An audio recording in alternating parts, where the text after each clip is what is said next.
Good morning, dear students and all my dear friends. Now once again, let's come back on the topic and join to us. This is chapter number next, and which name is the making of the national movement 1870s to 1947. प्यारे बच्चों, आज की अपनी इस class में जो हमारा next topic है, जो कि मोस्ट इम्पॉर्टेंट टॉपिक हम कह सकते हैं, मोस्ट इम्पॉर्टेंट कंटेंट है, एंड दिस इज द स्वदेशी मूवमेंट एंड बाइकॉट मूवमेंट। बात हम करें तो इस चैप्टर में जो हमारा अगला टॉपिक है, हमें बात करनी है कि जो स्वदेशी आंदोलन है, और स्वदेशी आंदोलन के साथ साथ में जो बहिष्कार आंदोलन था, हम कह सकते हैं कि जो बाइकॉट मूवमेंट था, उसके बारे में हमें पढ़ना है। तो स्पेशली अगर हम बात करें कि जो वर्ड स्वदेशी है, अगर स्वदेशी के बारे में बात करें तो स्वदेशी का मतलब ही होता है कि स्वदेशी literally meant of the one's own country, कि जो, या फिर हम कहते हैं कि स्वदेशी का मतलब ही होता है कि जो हमारा अपना, स्व का मतलब अपना, देश का मतलब जो हमारे खुद के अपने देश में, अपनी कंट्री में, जो हमारी मिट्टी में खुद पैदा हो, जो हमारी मिट्टी में खुद तैयार किया जाए, जो हमारे देश में खुद से मैन्युफैक्चर्ड किया जाए, चीज़ें तैयार किया जाए, उन्हें कहते हैं हम स्वदेशी। स्पेशली बात करें तो स्वदेशी मूवमेंट के बारे में बात करें, अगर इसके बैकग्राउंड में बात करें तो हमें ये जानना चाहिए कि 1905 में हुआ क्या था कि एक ब्रिटिश थे जिनका नाम था लॉर्ड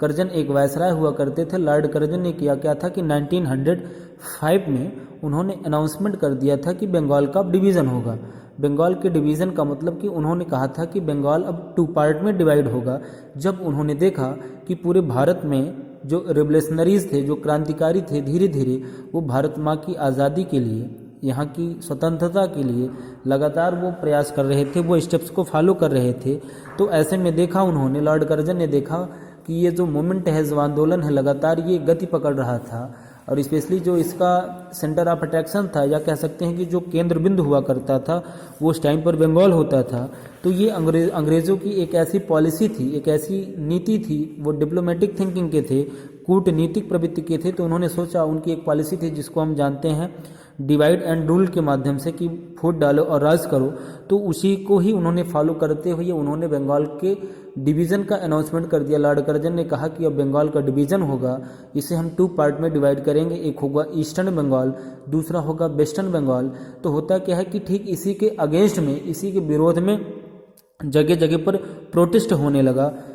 जगह जगह पर बंगाल विभाजन का विरोध होना शुरू हो गया, और बंगाल विभाजन के विरोध में जो मूवमेंट चलाया गया उसे हम स्वदेशी मूवमेंट कहते हैं। और स्वदेशी मूवमेंट में ये था कि, स्वदेशी आंदोलन में ये था कि जो हमारे देश की खुद की निर्मित चीज़ें हैं, जो हमारे देश की तैयार की हुई चीज़ें हैं, हम उनका प्रयोग करेंगे, और जो ब्रिटिश के द्वारा तैयार की गई चीज़ें हैं उनका हम बाइकाट करेंगे, उनका हम बहिष्कार करेंगे। ब्रिटिश की, अंग्रेज़ों के द्वारा बनाई गई चीज़ों को हम इस्तेमाल नहीं करेंगे, उनको हम यूज़ नहीं करेंगे। तो बेसिकली ये जो मूवमेंट था, जो आंदोलन था, स्टार्ट तो ये हुआ था बंगाल से, लेकिन धीरे धीरे हम बात करें तो बंगाल से इसकी जो रीच थी, जो इसकी कैपेसिटी थी, वो धीरे धीरे आगे बढ़ रही थी। लगातार ये इंक्रीज हो रहा था, बढ़ रहा था, एक्सपैंड करता हुआ लगातार फैल रहा था, और इस मूवमेंट को लगभग भारत के हर प्रांत से समर्थन मिल रहा था। लोग इसको सपोर्ट कर रहे थे, इस आंदोलन से जुड़ रहे थे, और विदेशी वस्तुओं का बहिष्कार कर रहे थे। और जो ब्रिटिश की जो नीति थी, जो उनकी पॉलिसी थी डिवाइड एंड रूल, इसको हम भली भांति समझ करके उसको हम प्रोटेस्ट कर रहे थे, उसके अगेंस्ट में खड़े थे। तो इस स्वदेशी मूवमेंट का तो बंगाल में तो बहुत ज़बरदस्त विरोध हुआ है, लेकिन बंगाल के अलावा भी कई जगह पर इसका विरोध हुआ। जैसे बात करें कि जो आंध्रा का जो डेल्टाइक एरिया है,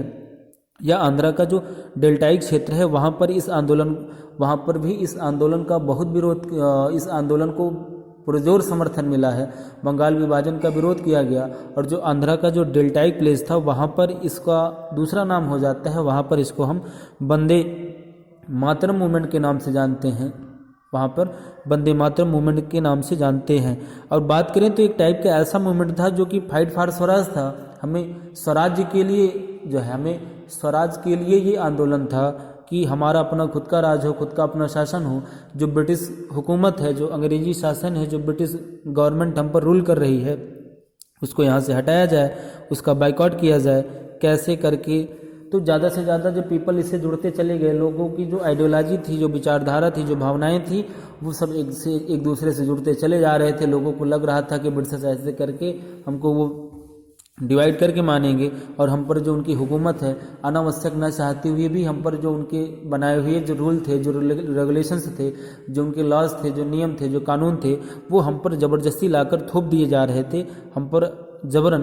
ज़बरदस्ती ला करके थोप दिए जा रहे थे उनके द्वारा बनाए गए नियम और कानून। तो इसमें यह था कि जो ब्रिटिशर्स के द्वारा, जो अंग्रेज़ों के द्वारा जो तैयार किए गए जो गुड्स हैं, जो उनके द्वारा तैयार किए गए सामान हैं, उनको हम पहली चीज़ तो ना तो कहीं से उनको हम परचेज करेंगे और उनका पूरी तरीके से बाइकआउट करेंगे, उनका हम बहिष्कार करेंगे और ज़्यादा से ज़्यादा कोशिश यही की जाएगी कि जो हमारी स्वदेशी चीज़ें हैं, जो हमारे देश में खुद से जो निर्मित की गई हैं, जो हमारे देश के अपने श्रमिकों के द्वारा, अपने लेबर्स के द्वारा, मजदूरों के द्वारा, जो हमारे भाई बंधुओं के द्वारा तैयार की गई चीज़ें हैं, सिर्फ हम उन्हीं का ही यूज़ करेंगे।